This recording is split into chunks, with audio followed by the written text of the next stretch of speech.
The summer of 1986 started like any other in the remote hills of Northern California,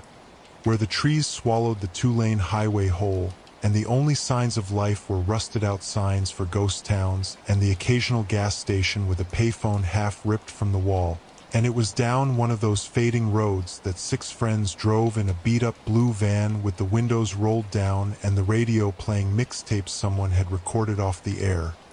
heading toward an abandoned campground called Black Hollow that hadn't seen a registered camper in nearly 10 years, but had somehow remained intact enough to be the perfect destination for an off-the-grid weekend fueled by cheap beer, louder music, and the kind of reckless confidence only people in their early 20s can still summon without effort, and the six of them. Mitch, the one who always played the clown, Paige, who wore leather and eyeliner even in the heat, Troy, who drove with one hand and talked with the other, Jenny, quiet but always watching, Rich, whose laugh was just a little too loud, and Alana, who had once been voted most likely to break hearts and had done so twice since graduation. Were all looking for something they couldn't quite name, whether it was a story to tell, a chance to forget, or just a space wide enough to shout into without anyone telling them to keep it down. And Black Hollow offered exactly that. A crescent of cabins buried in pine needles and crawling ivy, a lake so still it looked like glass stretched across a pit, and a main lodge that sagged like an old man but still stood, its faded totem pole cracked but upright, its windows covered in dust and duct tape, and when they arrived just before sunset with the air sticky and golden, the only sound around them was the wind in the trees and the occasional drone of cicadas pulsing like distant power lines. And Mitch jumped out first, yelling that it was perfect, that it was like a time capsule from every campfire movie ever made, and Troy agreed,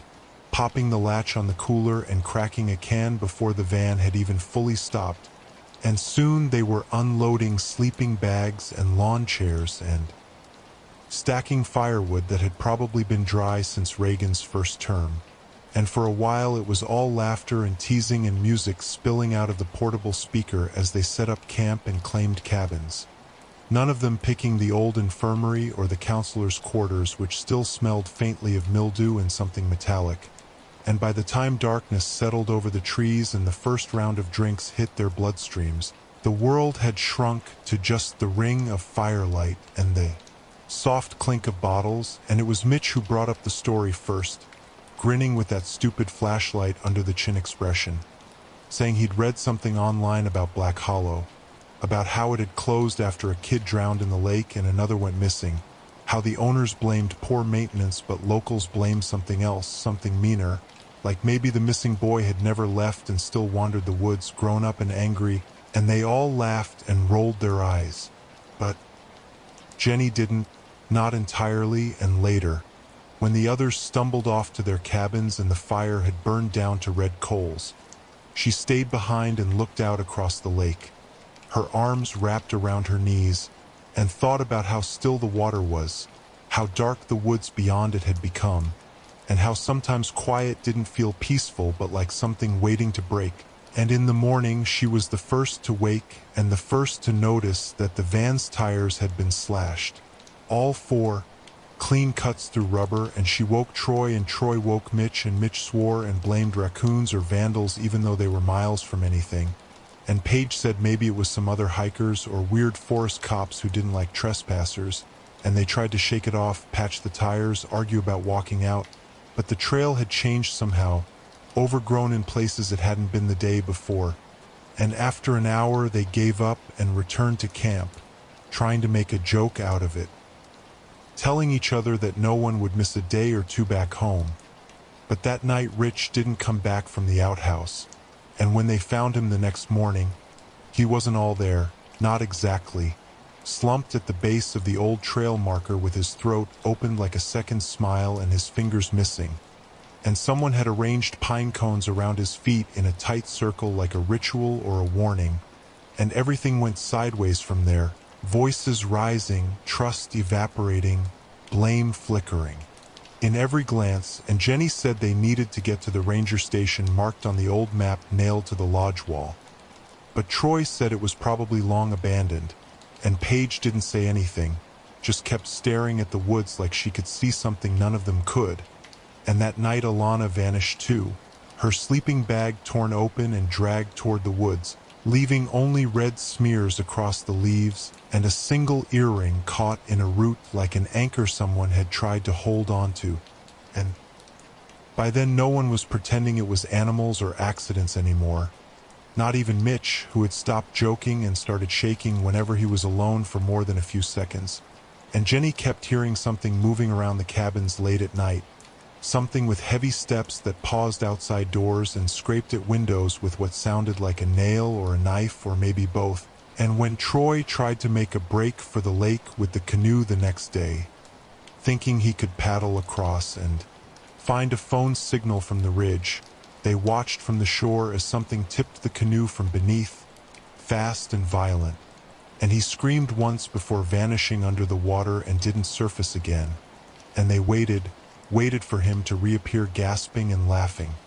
But all that floated back to them was his shoe and a streak of red that drifted like oil across the water's surface.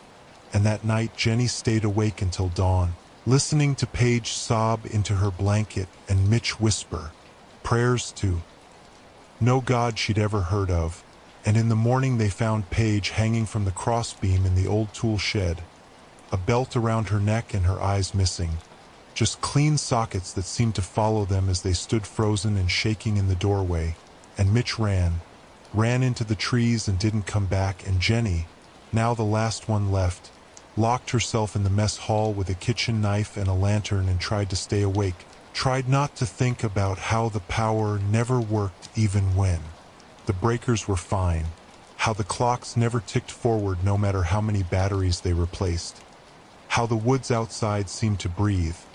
And when the door creaked open near dawn, she stabbed without looking and felt the blade sink into something soft and warm. And Mitch collapsed at her feet with blood bubbling in his throat and a look of disbelief on his face, like he had made it, like he had actually survived the night only to die at the hands of the only person left. And she screamed and ran and kept running until her legs gave out and her mind followed. And when they found her 3 days later curled beneath the collapsed bridge 10 miles downriver, her fingernails were torn off and her eyes were bloodshot, and she kept muttering the same word over and over, a name maybe, or a sound, something that didn't make sense. And the authorities cleared the site, logged the deaths as unsolved, and boarded up what was left of Black Hollow. But sometimes, even now, hikers say they hear someone crying near the lake or screaming in the woods, or see pale shapes moving between the trees at sunset. And no one goes near the camp anymore, because some places keep the dead close and the living closer, and some summers never really end. The days blurred after that as Jenny stumbled through the woods with her throat raw from screaming and her mind splintering under the weight of what she had seen and what she had done. Every snapped twig and gust of wind sounding like footsteps behind her. And she no longer trusted the silence of the forest because it always came right before the next horror, like the quiet was a breath being held by something watching her from just beyond the trees. And the heat grew heavier as she walked, like the air itself had thickened, pressing down on her shoulders and fogging the edges of her vision until every tree began to look the same and every path felt like a circle pulling her back toward the heart of Black Hollow. And she stopped counting how many hours had passed since she left the camp, stopped trying to guess if it was morning or evening because the sun barely pierced the canopy and her watch had cracked when she fell running from the mess hall, the spider-webbed glass forever frozen. 6:14, and she thought about that moment often, the exact second her life had stopped making sense, when she realized she had killed someone she once kissed under fireworks, and it hadn't even slowed down whatever was out there. Whatever had been stalking them one by one with the patience of something that had waited years to be remembered. And she didn't know if it was a man or a monster or just a nightmare made real, but she knew it bled when it moved, because she'd found smears of something too, thick to be human blood and too black to be oil. And it stank like copper and rot and old campfire smoke. And it left marks on the trees, not carved symbols or childish graffiti but deep, wide slashes like something had raked its hands along the bark just to feel it peel. And she started dreaming while awake, seeing Paige's face in every shadow and hearing Mitch's laugh twist into a scream just beyond the next ridge. And by the time she found the old fire tower rising like a broken tooth above the trees, she could barely stand, dragging her legs through brush and thorns until her arms were striped with cuts and her clothes hung damp and dark with sweat and blood. But she climbed anyway, pulling herself step by step up the rusted ladder until she reached the platform and collapsed, gasping, hoping to see a road or a car or anything. But the horizon stretched in every direction like an endless green ocean. No signs of life, no smoke, no power lines, just forest and sky and the faint curve of the lake far below. And in that moment she knew she wasn't going to make it out,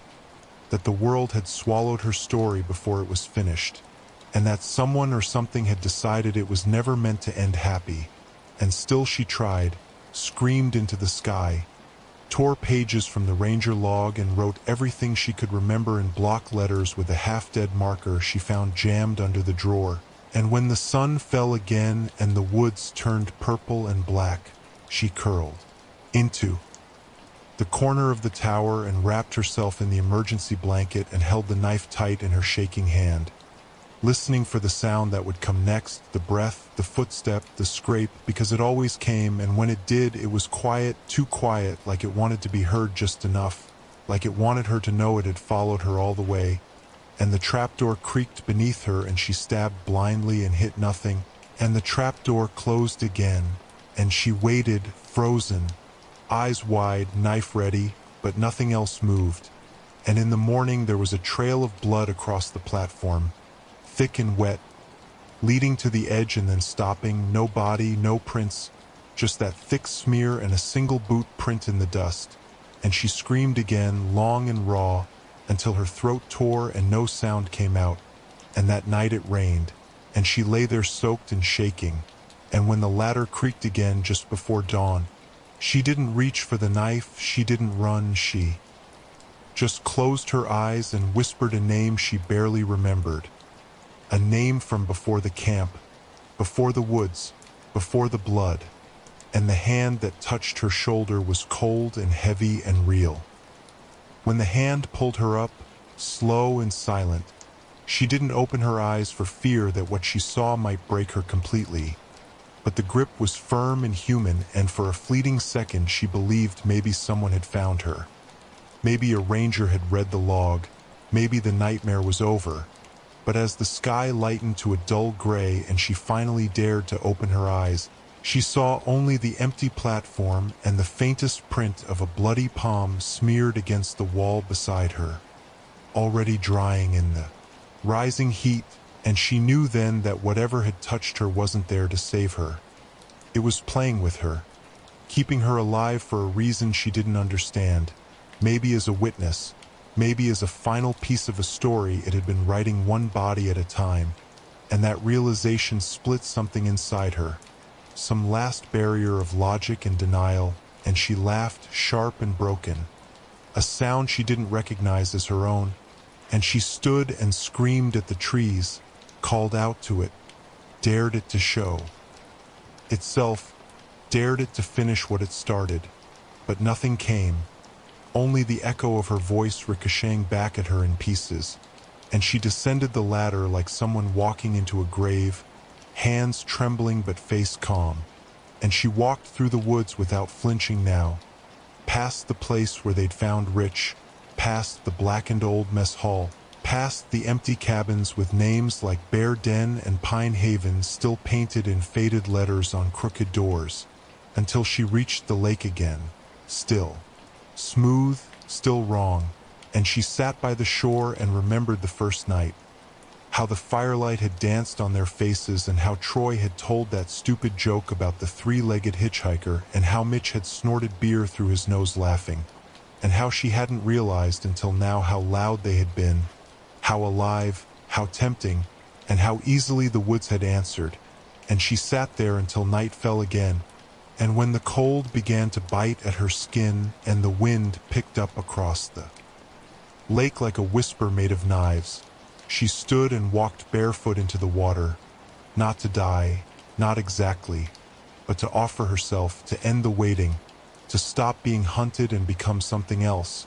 And the water was colder than she expected, and it dragged at her clothes and pulled at her hair like hands.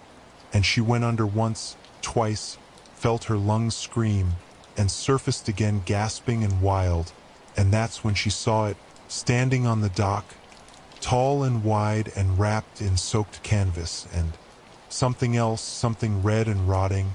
its face hidden by a hood or maybe a mask made of bark and blood. And it didn't move, didn't speak, just watched her struggle in the water with its head tilted slightly like it was curious, like she was something it couldn't quite understand. And then it turned and walked back into the woods, slow and deliberate, leaving her half dead and shivering on the shore. And that was worse than being killed, that rejection, that abandonment, because now she knew it wasn't done, it just wasn't ready, and whatever game it was playing wasn't over. And she lay there until morning. And when the sun rose, she found the trail again and walked further and further from the lake, deeper into the trees, and the woods began to change, darker, older, the trees twisted and gnarled, the air thicker, like she was walking into something that had existed long before her and would outlast her by centuries. And she found another cabin, older than the rest, sunken into the earth like it was trying to disappear, its roof half caved in and its windows gone. And inside were bones, piles of them, small and large, arranged in spirals and circles, with teeth scattered like coins and something scrawled on the walls in what might have been blood or rust or both. Words she couldn't read, symbols that made her stomach turn. And she knew then this wasn't just a killer, it was a ritual, a pattern, something rehearsed over and over, and they had stumbled into the middle of it, like moths into a fire. And she wasn't sure how long she stayed there, staring, breathing shallowly. But eventually she ran again, stumbling back into the light, and sometime that evening she found the road, the same one they'd come in on. The blue sign for Black Hollow bent and sun-bleached, and she walked it barefoot and broken until a ranger truck found her at the edge of a service road and took her in. And she didn't speak for days, not until they showed her the photos, not until they told her they'd found the camp empty, no blood, no bodies, no signs of anyone ever having been there at all. Understandably, she didn't believe them, not at first. Not when they said the cabins had been gone for years. Not when they showed her satellite images of where the lake should be, and it looked more like a dried-out crater with weeds curling through the cracked mud like veins. Not when they told her Black Hollow hadn't appeared on state records since 1977 and had never been approved for public reopening. And when she insisted they check again, begged them to walk the trail, to look under the pine needles where the fire pit should be, they returned with blank expressions and polite lies and gentle sedation, because to them she was just another girl who had cracked under the weight of isolation, maybe a runaway or a trauma case from somewhere else entirely. And after a few weeks at the hospital, she stopped trying to convince anyone, stopped talking altogether, and began writing instead, filling page after page with maps and names and timelines, sketching faces she hadn't seen since the first night, remembering in vivid detail the moment Paige had danced with a cigarette between her fingers, the way Troy leaned on one leg when he was nervous, the exact song playing when Rich popped open his first beer. And in those details she found something solid again, something real, even if no one else believed it. And she kept the notes hidden under her mattress, afraid they'd take them if she was caught. And every night she traced the routes they'd walked, trying to find the one moment they could have turned back, the one place where it all shifted. And one day she woke up to find her roommate gone, the bed made, the drawers empty. And when she asked the nurse, the woman blinked and said she'd never had a roommate, that the bed had always been hers alone. And Jenny didn't argue, just nodded and smiled, because she recognized the pattern now, the way it erased what didn't serve it, how it edited reality like cutting a scene from a film. how it made her the only one left so she could carry it, and late at night she started hearing the sounds again. Not in the woods this time, but in the vents, in the creak of the hallway tiles, in the soft buzz of the overhead lights, and she knew it had followed her. That black hollow wasn't a place you left. Not really. Not if it had chosen you. And she didn't know if it was the land or the thing inside it or something even older that had learned how to wear the skin of a camp and the face of a man. But it was real, and it was patient, and it was waiting for her to remember all of it, to speak it aloud, to give it shape again. And eventually they discharged her with a bottle of pills and a handful of pamphlets, and she moved into a tiny apartment on the edge of town. And most days she was fine, as long as she didn't look at pine trees too long or let the music from the 80s station play past midnight, as long as she didn't dream too deeply or keep her windows open at night. And she worked at a bookstore and barely spoke to anyone and kept the lights on even when she slept. And it might have ended there if she hadn't opened her mailbox one afternoon and found a letter with no return address and only 2 words written inside in smeared red ink. Campfires out, and she dropped it, heart pounding,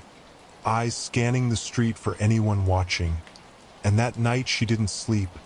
just sat in the hallway with a kitchen knife and a flashlight and a bottle of water that she didn't drink from, and nothing happened. Not that night or the next,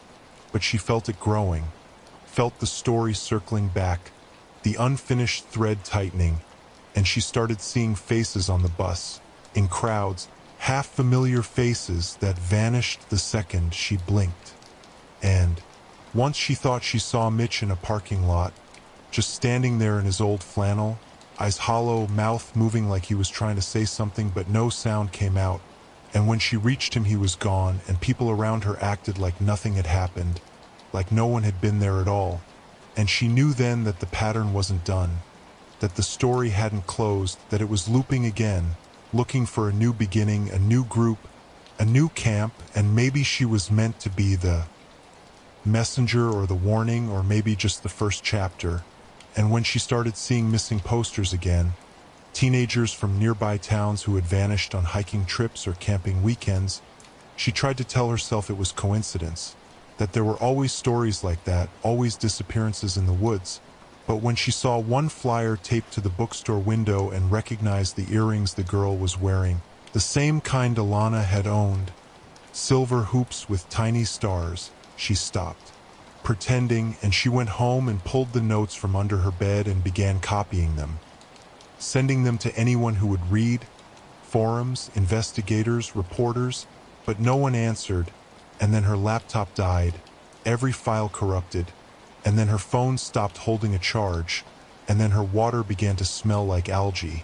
and she started waking up with scratches on her arms and dirt under her nails. And one morning she found pine needles in her bathtub, damp and fresh, and she knew she had to go back, that the story would never end unless she finished it properly. And she packed a bag with food and batteries and the last knife she had left, and took a bus as far north as it would go. Then hitchhiked the rest of the way until she saw the bend in the road and the rusted sign that had once read Black Hollow, now blank and leaning into the brush like it was ashamed. And she walked the trail again, slower this time, tracing her steps, waiting for the shift, for the trees to close in and the silence to change its shape. And when it did, when she crossed that invisible line and felt the air thicken, she didn't flinch, didn't cry, just walked forward like someone coming home after a long, long time. The woods accepted her without question, as if they remembered her footsteps and her breath and her fear, the trees whispering above like they were finishing sentences she had forgotten how to start. And she moved through the forest like a ghost retracing its own death,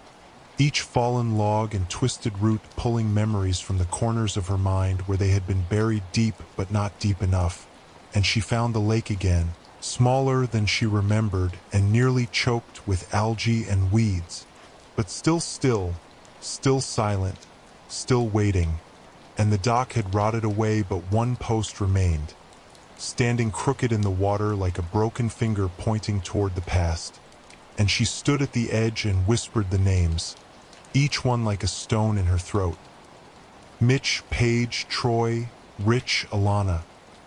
And she waited, hoping for a ripple, a whisper, a sign. But the water gave her nothing, and she turned and walked back into the woods, deeper than she had gone before, until the sky disappeared and the world narrowed to moss and shadow. And there it was again, the old cabin half swallowed by vines and mud, the one with bones on the floor and something older than blood smeared across the walls. And she stepped inside and sat in the center, cross-legged, and pulled from her bag a recorder, pressed play, and let her voice spill out, reading from the notes she had memorized. The full story from beginning to end, every name, every scream, every shadow, and the cabin listened, or something within it did. And the air grew colder, heavier, until her breath came in short clouds and the moss on the walls began to curl inward as if recoiling from the sound. And when she finished, when her voice broke on the final name, she waited, heart pounding, eyes closed, and then the floor creaked. Beneath her, and a low sound filled the room, like wind dragging itself through wet leaves. And she opened her eyes to see shapes at the edge of the cabin, silhouettes without faces, without features, but familiar, standing just beyond the circle of light. And she knew them, or thought she did. And one stepped forward and reached out a hand, not violent, not angry, but asking, and she stood and took it, and the world fell away. And when she woke, she was alone, lying beside the lake with morning light spilling through the trees, and the cabin was gone, and her bag was gone, and the only thing beside her was the recorder.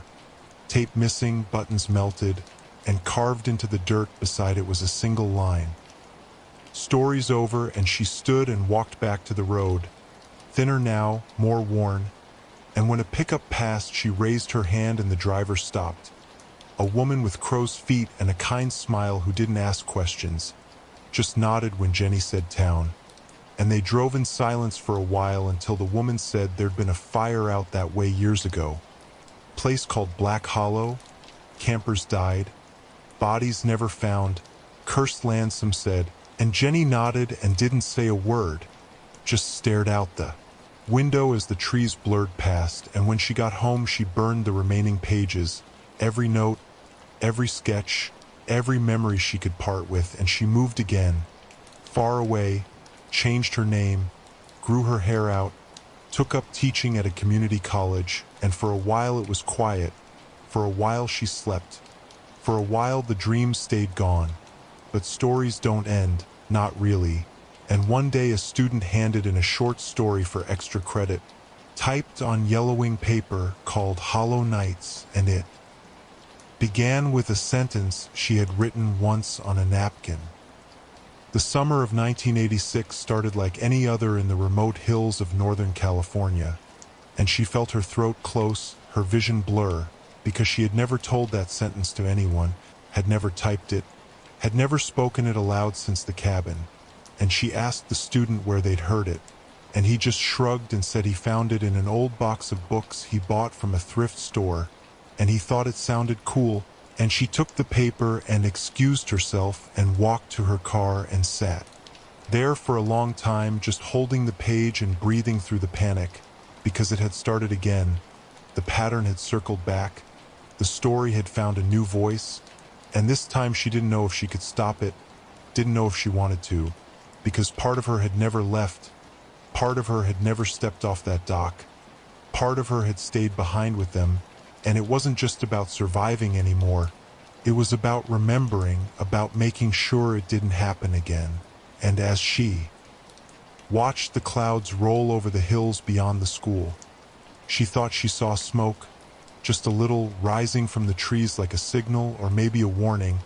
And she knew the story wasn't over, not really, because Black Hollow always comes back when the fire dies down and the voices fade and someone starts whispering what they shouldn't. And as long as someone is listening, it will always have a place to return to.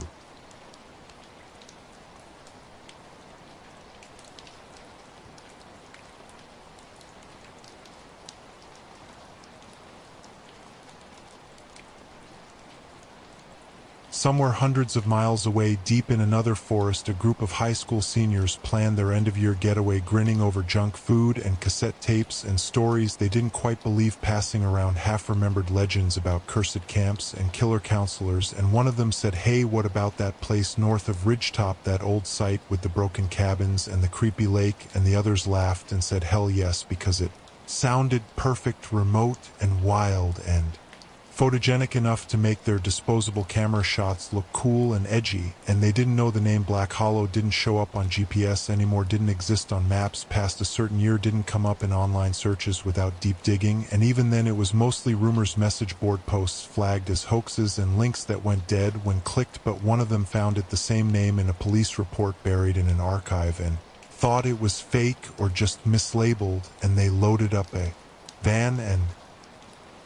hit the road. And the sky looked the same as it had all those years ago, blue and cloudless and wide, and the trees still whispered when no one was speaking, and the road narrowed just like it always did, and the heat hung low and thick over everything. And one of them swore they saw someone standing at the edge of the woods just before they turned off the highway, but when they looked again the shape was gone, and the others told them to stop being weird and play the tape again. And by the time they reached the trailhead, they were giddy and reckless and loud, their voices rising like a flare in the hush of the pines. And someone made a joke about murder, and someone else joked about esmores, and behind them, just out of sight, something watched them enter the woods, something that knew every step of the path, every breath they would take before the screaming started. And the pattern shifted and stretched, welcoming the new blood like a book dog-eared to a familiar page. And far away in a quiet town, a woman with new hair and a different name looked up from her newspaper as the wind pushed the window open, and the sound it made was like a breath, like a sigh, like a whisper saying it's beginning again. And she stood slowly and walked to the door and checked the lock, and then sat back down and picked up her pen and began to write, not from memory but from instinct, because stories don't die even when no one's telling them, they wait. And Black Hollow was waiting, and even if she never spoke it again, the words were already moving, finding new mouths, new pages, new campers who would scream and run and beg and never understand why it had to happen, only that it did and always would. And in the woods the sun dipped lower and the shadows grew longer, and the trees leaned in and the lake stirred and the fire pit sparked even though no one had lit a match yet. And the first scream rose just after dark, high and sharp and perfect, and the story began again. By the second night, two of them had already disappeared, the tall guy with the varsity jacket who'd gone out to pee and never came back, and the girl with pink hair who'd followed a sound into the trees thinking it was her friend calling. And the others searched until sunrise, shouting their names into fog that clung too low to the ground and didn't break even when the sun rose, and the laughter died and panic began to settle behind every word. And they said maybe they went to town, or maybe they hooked up and wandered off, but none of them believed it, because the woods had changed sometime in the night, become thicker, more tangled, like the forest itself was twisting inward, and the trail they'd hiked in on looked different, like it had been erased or rerouted. And the guy who'd brought the map swore it wasn't the same layout anymore, and they started snapping at each other, accusing and crying and pretending they weren't scared, while the wind in the trees started sounding like whispers, and the lake began to reflect the sky wrong, always gray, even when the sun was bright and overhead. And someone said maybe they should leave, and someone else said how, and another said shut up. And suddenly there was blood on a sleeping bag, and no one could agree who'd last seen the missing two. And that night someone tied a flashlight to a branch so it would swing and blink like a signal, but it only attracted something else, because around midnight the light stopped swinging, and when someone went to check, the flashlight was gone, and so was the guy who volunteered to find it. And then the screaming started again, and they ran in different directions, tripping and falling and calling names, and someone broke an ankle, and someone else fell into the fire pit and burned their arm. And when they regrouped, only half of them were left, and none of them could agree how many had come to begin with. And the youngest one sat shaking and kept repeating a name no one recognized, and the others told her to stop it. Stop. It shut up, and when they found the old mess hall, it looked just like the one Jenny had described in the notes she'd once tried to erase, wood blackened and sagging and still smelling like wet ash. And someone found a badge nailed to a beam with a rusty fork, and it said counselor, but the name was missing. And when the sun rose, no one felt any better, just more tired, more brittle, and they began hearing their names whispered from inside trees, from inside the lake. And someone found a tooth half buried In the dirt, still with blood on it, still warm, and by the time they tried to leave again, the trail had fully vanished and the compass spun useless, and one of them screamed when they looked at the map and found names written that weren't there before, names that matched the missing names of the first group from 1986, and someone said it was a prank, but their voice shook and no one laughed, and that night the fire didn't light no matter how much they tried, and something moved through the camp wearing a face one of them recognized, but the body was all wrong, like it had been stitched together from memory and rot, and when they tried to hide, the shadows reached for them like fingers, and one by one the group thinned until only one was left, a boy who hadn't spoken since the first night, just watched and wrote in a tiny notebook, and now he sat in the old chapel surrounded by silence and listened to the wind press against the broken windows like breath, and he smiled, not because he was safe, but because he understood finally what the story wanted, what the place needed, what the pattern demanded, and he opened his notebook and began to write down every name, every scream, every wrong turn, and every last heartbeat, because someone had to tell it, someone had to keep it alive. And when he finished, he lit a match and dropped it into the dry leaves at his feet, and the fire spread fast and hot and bright, and the smoke rose like a scream into the trees, and the chapel collapsed around him, and far away in a town that had long since stopped marking its boundaries on maps, a woman sat up in bed and gasped, as if someone had just shouted her name, and when she opened her eyes she saw only smoke on the horizon and the faint red glow of something that had never really gone out. And somewhere years later, long after the last scream had faded into the pine and the fire had gone cold and the ashes had scattered into the dirt, a new developer bought the land with plans for a modern glamping retreat, luxury cabins, hot tubs, Wi-Fi, nestled deep in the forest, just far enough from the main road to feel exclusive and untouched. And they cleared the trees and surveyed the soil and laughed when the locals warned them not to disturb the lake or build near the old chapel ruins, and one of the workers found an old notebook half burned under a root, its pages fused together, but the last one legible, just a line written in smudged ink saying it only ends when the last name is forgotten, and he pocketed it thinking it was spooky and cool, and didn't notice the way the shadows bent slightly behind him, or how the trees leaned just a little closer the next day, and they built fast and proud and open to great fanfare, and guests came in droves, posting selfies with hashtags and drone footage. A fog lifting over the water, and for a few seasons everything was perfect, but then the animals started disappearing, first rabbits, then raccoons, then someone's dog, and people whispered about shapes in the woods and voices at night, and one by one the cabins sat empty longer, and guests left early or not at all, and the power flickered even on clear days, and the water ran brown even after filter replacements, and no matter what they tried, no matter how many staff they rotated or security cameras they installed, the woods kept pressing in like lungs inhaling, and eventually the investors pulled out and the buildings were boarded and the site was abandoned and the vines grew back and the lake stilled, and in the deepest part of the night sometimes you can still hear it breathing if you stand very still and listen very hard, the story waiting for someone new to find it, pick it up, speak it aloud, and give it life once more.